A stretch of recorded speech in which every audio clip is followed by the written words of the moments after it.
अपना YouTube channel real studio लाइक subscribe और बेल घंटी को दबाना ना भूलें। मोबाइल शॉप जुर्मी बाजार Nepal. Music by DJ MK Neeraj Bettiah.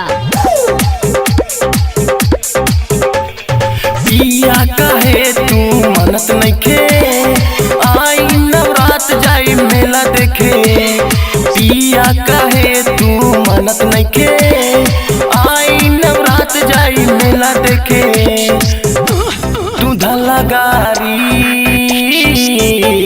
ए हो बलम तू धला गारी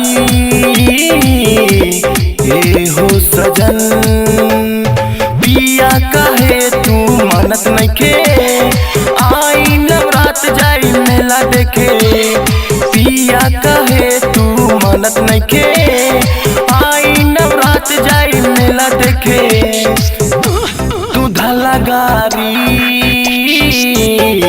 ए हो बलम तू धला गारी ए हो बलम ए हो बलम। Recording by real music studio Madhepura. Contact number 76315659। Nimrit कहला पापा जाहो हमके तू मेला घुमा दहो। निमृत कहला पापा जाहो मेला तू हमके घुमा दहो। हमें कुछ ना चाही हाली रहुआई लेट बहुत ट्रेन पालन से आई हो।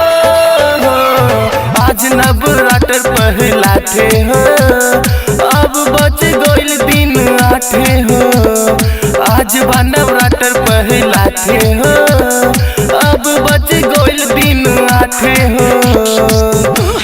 ओही से लेके आई सारी सजन। तू धला गारी ए हो बलम ए हो बलम।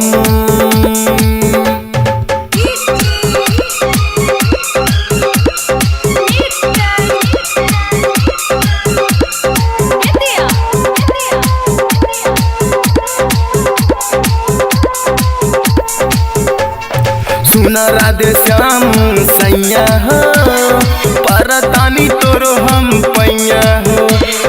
सुना राधे श्याम सैया हो परतानी तोरो हम पैया हो।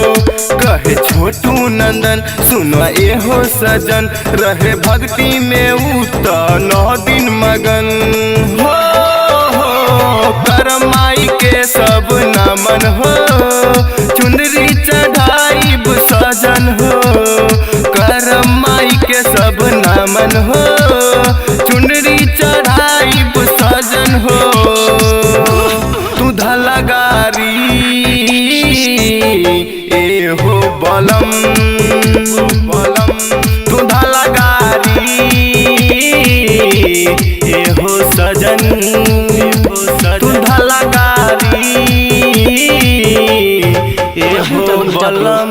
djservan.com